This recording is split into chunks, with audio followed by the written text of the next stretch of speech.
everyone, and welcome to a new video where we will continue learning a lot of interesting information about the lives of dinosaurs. We have in this box a photograph where we can see a small Velociraptor, and as you can see, this Velociraptor is completely feathered, since according to the latest research, Velociraptors had feathers. We are also joined by other cool dinosaurs like this one, the Dilophosaurus.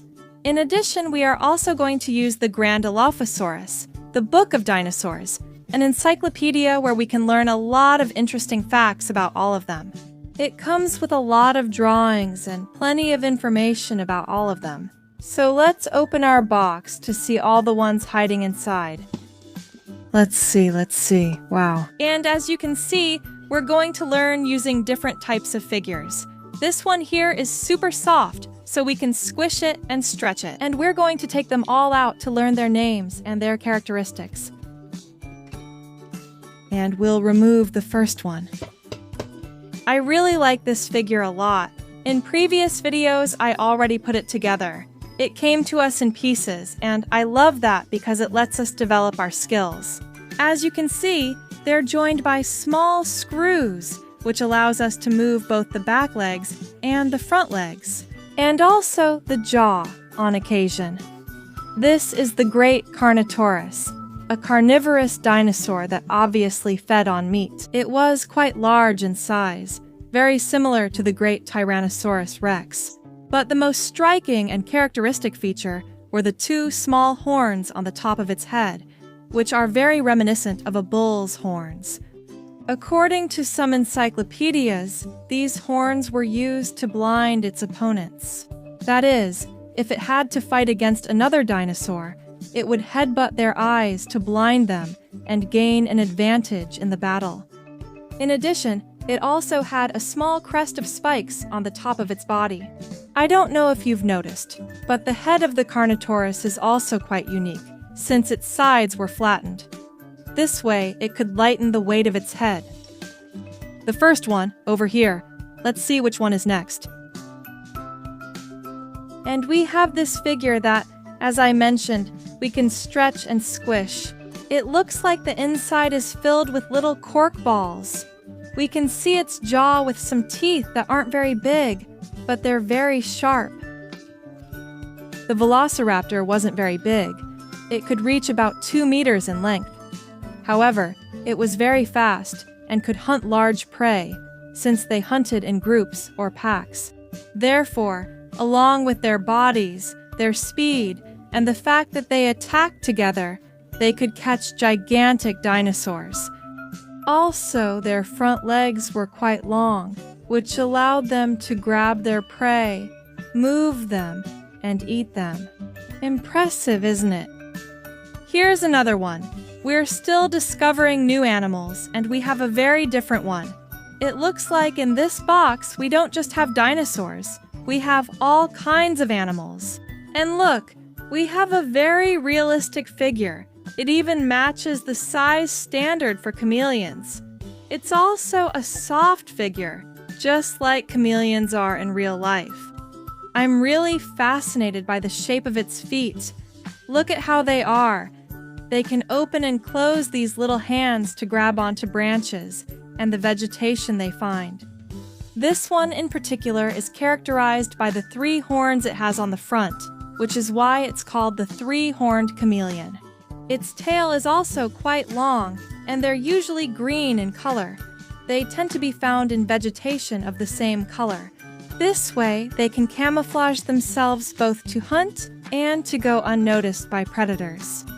We'll leave it here and continue with a different animal. Let's see, we have a pretty big figure. Look, I think it's the biggest one we have inside the box. This dinosaur is very famous.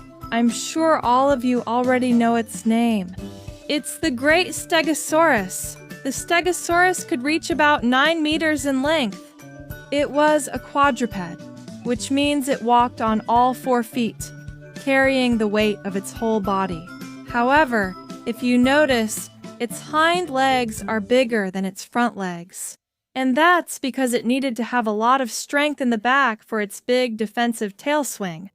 Take a look at this figure. We don't get the spikes too big, but it had 4 gigantic spikes, and it used them by swinging its tail from side to side to defend itself from all those carnivores that tried to attack it.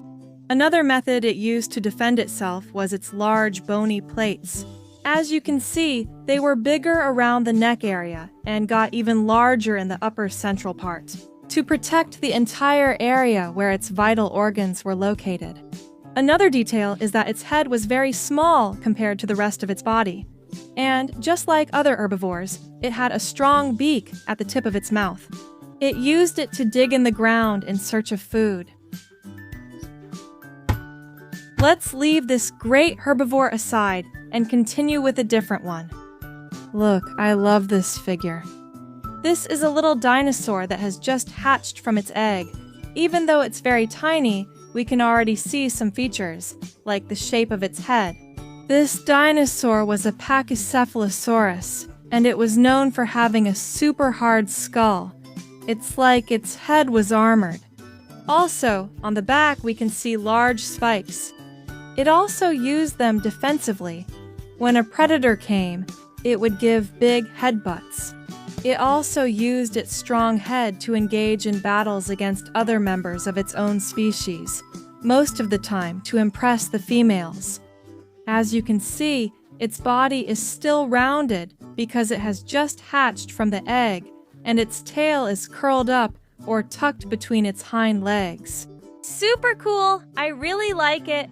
As you can see, it's also soft. We can squish it. Let's throw it. Wow, it rolled all the way to its spot. Let's look at another different dinosaur. Look, a figure completely different from the previous ones. This is a Dilophosaurus. It was characterized by having crests on the top of its head. According to research, this was one of the first large carnivores that existed. It lived on planet Earth during the Jurassic period, more than 155 million years ago. We can move its hind legs and front legs. I like that, since we can place it in different positions. As you can see, its jaw was also quite large, with sharp teeth. And what I like the most is its eye. It comes with a crystal effect, and if we move the figure, it even looks like the eye moves, although it's just an optical illusion. I really like it a lot. Let's leave it here next to its mother. And we'll continue with another very different figure. And as I was telling you, in this box, we don't just have dinosaurs. Here we have a brown bear. Wow. Inside we have cork balls and air. Squishing it is very relaxing. Bears live in mountainous areas, and they have very thick fur to help them maintain their body temperature when it's really cold. I don't know if you know this, but bears also hibernate for several months each year. They look for a shelter or a cave so they can hide during all that time.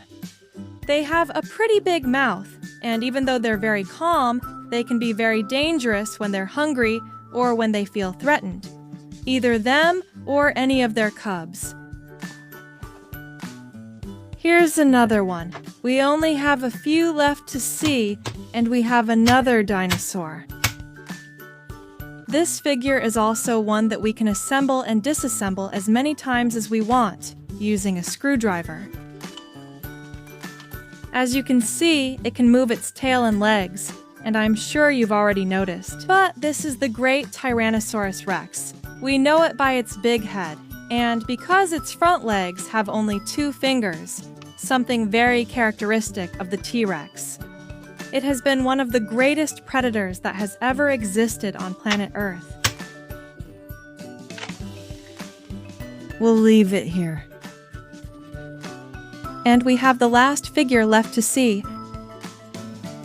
It's a figure that we can also assemble and disassemble. Look, here we have the feathered crest on its head. It's a Pyroraptor.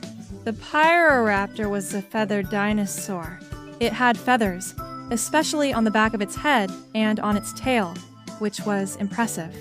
Also, usually in books it's depicted as a large monster, and it has become a large monster. And whether...